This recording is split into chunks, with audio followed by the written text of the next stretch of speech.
हर एक कार्यकर्ता इतना था जी।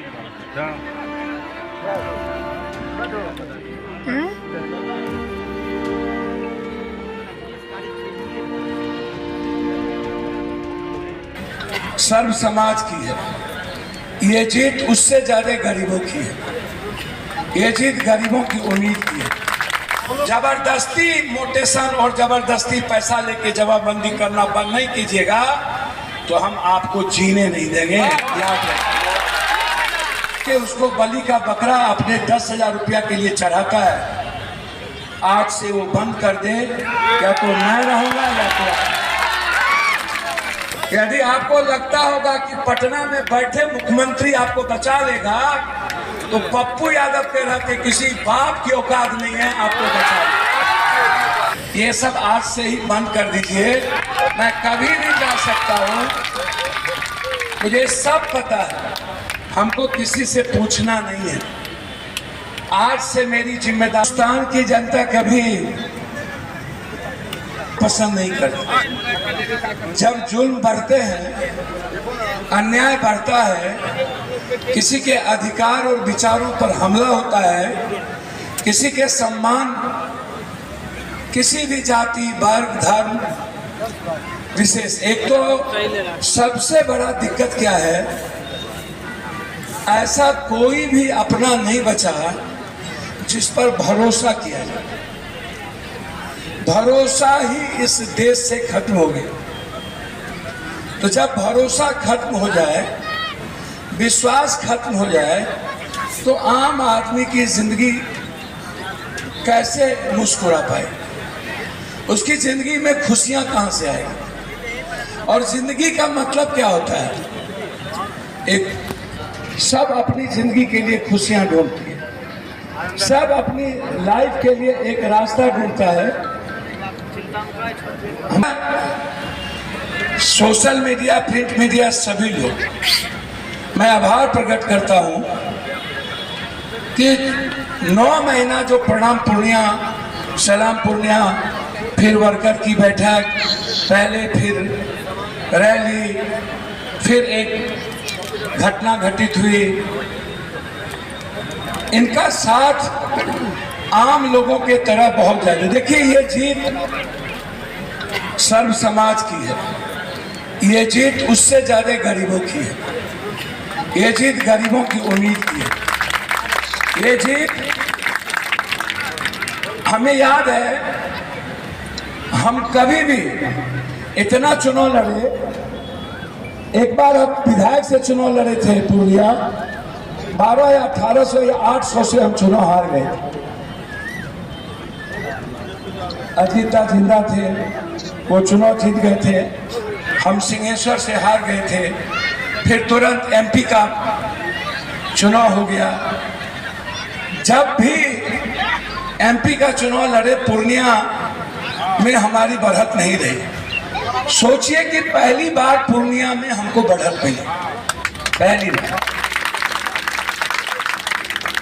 82 में 1 लाख बढ़त थी, कस्बा में 1 लाख बढ़त, 70-80 हजार बढ़त होता था, बनमनकी बढ़त होती थी, धमधा हम निकल होते थे। पूर्णिया में बढ़त नहीं हो पाती। ये जो बढ़त है ना, ये बढ़त है हर जाति के युवाओं पर।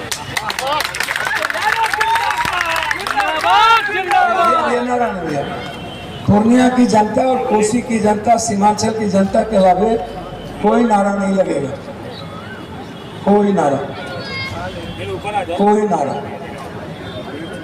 सिर्फ आम आदमी का नारा लगे। मुझे बचपन से भी पसंद नहीं है, मैंने ना कभी कुर्ता उजला नोटा से लड़ाई थी।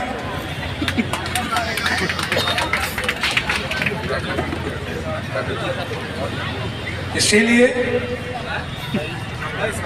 पूर्णिया, सीमांचल, कोसी को दुनिया का नंबर 1 का जो सपना है, उसकी शुरुआत आज से ही।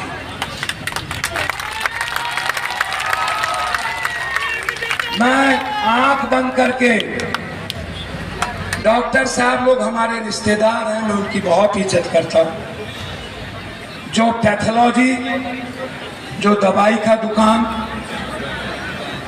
जो छोटे छोटे जगहों से गरीब आदमी को किसी रावण रूपी किसी मतलब डॉक्टर नहीं, नर्सिंग होम में जाके, मैं डॉक्टर को नहीं कह रहा हूं, जाके उसको बलि का बकरा अपने 10,000 रुपया के लिए चढ़ाता है, आज से वो बंद कर दे, या तो मैं रहूंगा या तो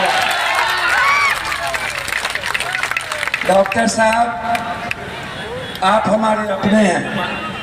आज IIM के सभी लोग, मेडिकल काउंसिल ऑफ इंडिया के सभी लोग हमसे मिले थे, मैंने उनको भरोसा दिया है आप पूर्णिया की उम्मीद पर खड़े उठिए, पप्पू यादव डॉक्टर को भगवान की तरह पूजा करें। यदि पूर्णिया की जनता और सीमांचल की जनता के उम्मीद पर आप खड़े नहीं उतरिएगा तो हम आपको पैर भी छुएंगे, लेकिन संविधान के मुताबिक, कानून के मुताबिक आपके साथ हमारा मतभेद रहेगा, मनभेद नहीं रहेगा। हम मतभेद करेंगे, मनभेद नहीं करेंगे। और मतभेद तो विचारों का रहता ही है ना, जरूरी नहीं है मनभेद होना। इसीलिए मैं पूर्णिया की तरक्की के लिए डॉक्टर साहब लोगों की जो भागीदारी है उसका सम्मान करता हूं। पूर्णिया की तरक्की में कुछ भी नहीं बचा डॉक्टर के अलावा, इसलिए डॉक्टर साहब का सम्मान करता हूं, लेकिन आम आदमी समाप्त हो जाए।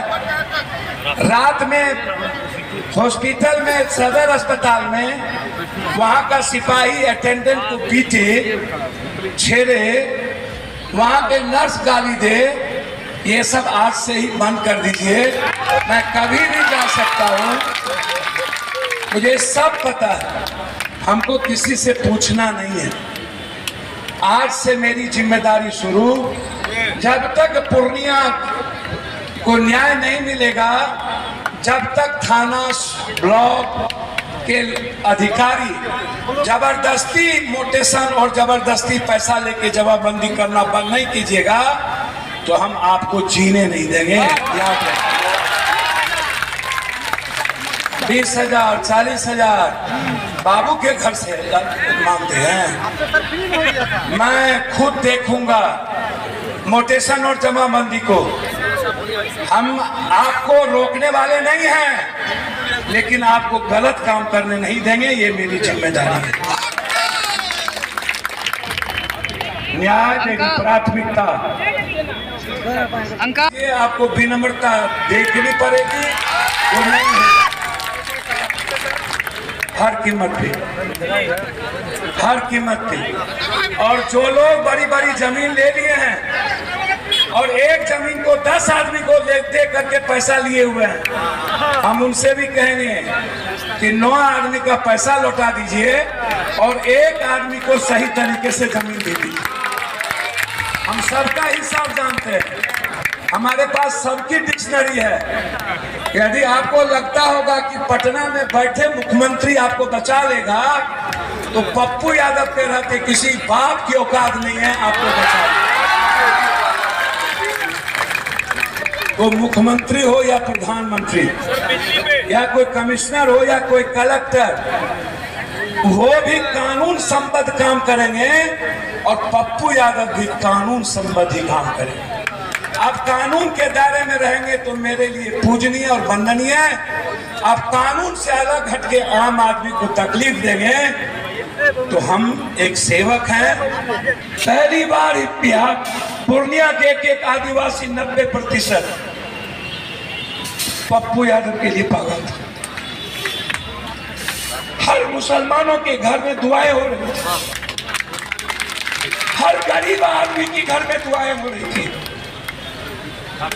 और जब आग लगी थी फोक्सीबाग, जिसने वोट नहीं दिया वो भी मंदिर जाके कह रहे थे कि पप्पू यादव को जिता दे। वोट नहीं दिया कोई बात नहीं, लेकिन मेरे लिए भगवान के घर में आशीर्वाद मांगने तो गया ना। मैं कैसे भूल रहा हूं। कैसे बोल रहा हूँ? एक बेटा अपनी माँ को पीटता है, फिर भी माँ उससे मोहब्बत करती है। एक बेटा माँ की सेवा करता है, जो सेवा करता है माँ उसको 1 बीघा जमीन ज्यादा लिख देती है, लेकिन माँ जो पीटता है उसको भी माँ 1 बीघा जमीन कम देके जरूर नहीं।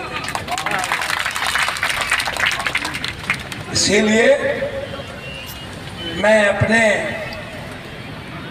तो आपने सुना कि पप्पू यादव किस तरीके से मंच से संबोधन में क्या कुछ कहा है उन्होंने, और वही साफ साफ कह दिया है कि अब हम पूर्णिया की जनता के साथ खड़े रहेंगे। और इतना ही नहीं, जो अधिकारी घूस लेते थे उन्हें भी कह दिए कि आप सभी सचेत हो जाइए, क्योंकि पप्पू यादव